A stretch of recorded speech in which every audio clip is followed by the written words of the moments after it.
Seychelles clock tower. Seychelles খুবই সৌন্দর্যতা একটা জায়গা। এখানে গ্রিন ডেসটাও সুন্দর। এখানে ছোট একটা অনুষ্ঠান হচ্ছে, আমরা এখানে ঘুরতে আসছিলাম। এখানে অনেক বাংলাদেশি আছে, ইন্ডিয়ান আছে।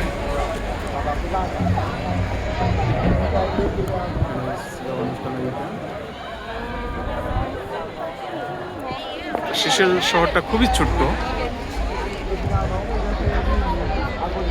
এটা শহরের মাঝখানে যে ক্লক টাওয়ার, এখানে সিশেল